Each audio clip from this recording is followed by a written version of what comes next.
السلام علیکم۔ آج ہم تاریخ کے ایک بہت ہی آپ کہہ لیں نازک اور اہم موڑ پر بات کر رہے ہیں، اسلام کی دعوت کے بالکل ابتدائی دن، وہ وقت جب پیغمبر اسلام صلی اللہ علیہ وسلم پر پہلی وحی اتری اور آپ نے اللہ کے حکم سے توحید کا پیغام دینا شروع کیا۔ تو آج ہم ذرا گہرائی میں جا کر دیکھیں گے کہ یہ سب کیسے شروع ہوا، کیا حالات تھے اس وقت۔ وعلیکم السلام۔ جی بالکل، یہ بڑا ہی ایک اہم مرحلہ ہے۔ پہلی وحی کے بعد آپ صلی اللہ علیہ وسلم نے دعوت کا آغاز یوں سمجھیں کہ کھلے عام نہیں کیا۔ سب سے پہلے اپنے گھر سے، اپنے قریب ترین لوگوں سے بات کی، اور اس میں سب سے پہلی شخصیت جو ایمان لائیں وہ آپ کی زوجہ محترمہ سیدہ خدیجہ رضی اللہ عنہا تھیں۔ ان کا فوراً مان لینا یہ خود آپ صلی اللہ علیہ وسلم کی سچائی کی بہت بڑی دلیل ہے۔ جی، اور یہ بات بھی قابل غور ہے کہ وہ آپ صلی اللہ علیہ وسلم کو سب سے بہتر جانتی تھیں۔ اچھا، ان کے علاوہ کون تھے بالکل شروع میں؟ ان کے ساتھ ہی پہلے ہی دن گھر کے افراد میں سے آپ کے چچا زاد بھائی سیدنا علی رضی اللہ عنہ، جو آپ کے زیر تربیت تھے، آپ کے آزاد کردہ غلام سیدنا زید بن حارثہ رضی اللہ عنہ، اور پھر آپ کے بہت قریبی دوست سیدنا ابو بکر صدیق رضی اللہ عنہ۔ یعنی یہ وہ لوگ تھے جنہوں نے آپ صلی اللہ علیہ وسلم کی زندگی کو، آپ کی کردار کو بہت قریب سے دیکھا تھا۔ ان کا فوراً ایمان لے آنا واقعی معنی خیز ہے۔ بالکل، اور یہ بھی دیکھیں کہ یہ چھوٹا سا پہلا گروہ کتنا متنوع تھا۔ ایک سمجھدار معزز خاتون، ایک نوجوان لڑکا، ایک وہ شخص جو پہلے غلام تھے، اور مکہ کے ایک نامور با اثر تاجر۔ شاید یہ شروع سے ہی اشارہ تھا کہ یہ پیغام سب کے لیے ہے۔ ان کا بغیر کسی شک و شبے کے مان لینا یہ آپ صلی اللہ علیہ وسلم کی شخصیت پر ان کے اعتماد کو ظاہر کرتا ہے۔ تو یہ تو ہو گئی بالکل ابتدائی بنیاد، لیکن یہ پیغام پھر آگے کیسے بڑھا؟ مطلب اس قریبی حلقے سے باہر سنا ہے کہ پہلے کچھ سال تو بہت خاموشی سے کام ہوا۔ جی، روایات یہی بتاتی ہیں کہ تقریباً پہلے 3 سال یہ دعوت بہت ہی خفیہ رکھی گئی، بہت حکمت کے ساتھ صرف قابل اعتماد لوگوں تک بات پہنچائی گئی۔ اور اس خفیہ دور میں سیدنا ابو بکر صدیق رضی اللہ عنہ کا کردار بہت نمایاں نظر آتا ہے نا؟ بہت زیادہ۔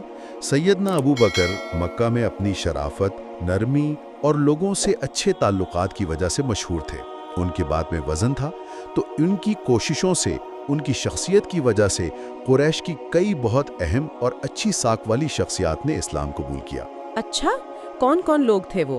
ان کے آنے سے تو یقیناً اس چھوٹی سی جماعت کو تقویت ملی ہوگی۔ یقیناً ان میں بڑے بڑے نام شامل ہیں، جیسے سیدنا عثمان بن عفان رضی اللہ عنہ، سیدنا زبیر بن العوام، سیدنا عبد الرحمن بن عوف، سیدنا سعد بن ابی وقاص رضی اللہ عنہ، سیدنا طلحہ بن عبید اللہ رضی اللہ عنہ اجمعین۔ یہ وہ لوگ ہیں جو بعد میں عشرہ مبشرہ میں شمار ہوئے۔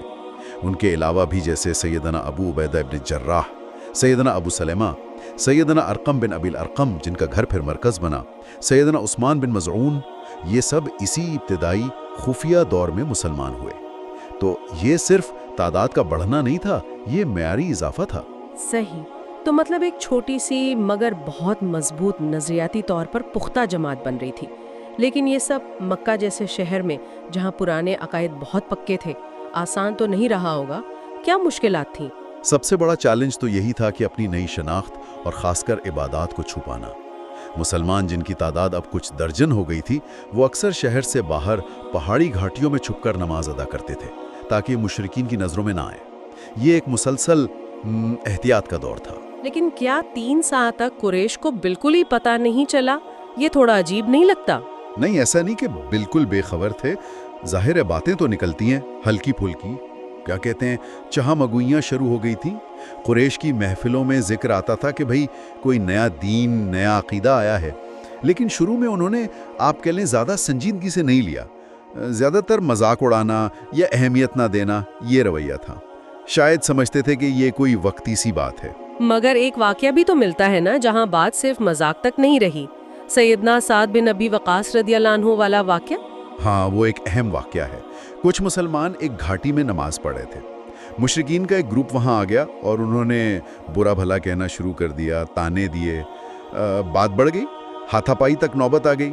سیدنا سعد رضی اللہ عنہ نے اپنا دفاع کیا تو ان کے ہاتھ سے ایک مشرک زخمی ہو گیا۔ کہا جاتا ہے کہ یہ اللہ کے راستے میں چلنے والی پہلی تلوار تھی۔ یہ واقعہ ایک طرح سے اشارہ تھا کہ اب مخالفت عملی شکل بھی اختیار کر سکتی ہے، خطرہ بڑھ رہا تھا۔ اسی دوران آپ صلی اللہ علیہ وآلہ وسلم کے چچا اور محافظ ابو طالب، ان کا کیا رویہ تھا؟ وہ تو بہت با اثر تھے، ان کی حمایت تو بہت اہم رہی ہوگی۔ جی، ابو طالب کا کردار بہت اہم ہے۔ ایک روایت ہے کہ انہوں نے ایک بار آپ صلی اللہ علیہ وآلہ وسلم اور سیدنا علی کو نماز پڑھتے دیکھا۔ پوچھا کہ یہ کیا نیا دین ہے؟ آپ صلی اللہ علیہ وآلہ وسلم نے انہیں بھی دعوت دی۔ ابو طالب نے کہا کہ بھئی میں اپنے باپ دادا کا دین تو نہیں چھوڑ سکتا، لیکن انہوں نے یہ یقین دہانی کرائی کہ جب تک میں زندہ ہوں تو میں کوئی نقصان نہیں پہنچا سکتا۔ اور انہوں نے سیدنا علی کو بھی کہا کہ اپنے بھائی یعنی محمد صلی اللہ علیہ وآلہ وسلم کا ساتھ نہ چھوڑنا، وہ تمہیں ہمیشہ بھلائی کی ہی بات بتائے گا۔ تو یہ حمایت، اگرچہ وہ خود ایمان نہیں لائے، اس وقت بہت بڑی ڈھال تھی۔ تو گویا یہ جو 3 سال کا خفیہ دور تھا، یہ ایک طرح سے تیاری کا، جڑیں مضبوط کرنے کا زمانہ تھا۔ بالکل، یہ خاموشی سے جد و جہد کا دور تھا۔ تصادم سے گریز کیا گیا، بہت حکمت اور صبر سے کام لیا گیا، اور اس دوران ایک ایسی جماعت تیار ہوئی جو ایمان میں پکی تھی، نظریاتی طور پر واضح تھی۔ یہی وہ لوگ تھے جو پھر آگے جا کر ہر طرح کے حالات میں اسلام کے لیے کھڑے ہوئے۔ جی، یہ ابتدائی مرحلہ جو بظاہر بہت خاموش تھا، دراصل آنے والی عظیم عمارت کی بنیاد بن گیا۔ تو آج کی اس گفتگو کا خلاصہ یہ ہوا کہ اسلام کی دعوت کا آغاز بہت حکمت سے آپ صلی اللہ علیہ وسلم کی ذاتی زندگی اور کردار کی بنیاد پر ہوا۔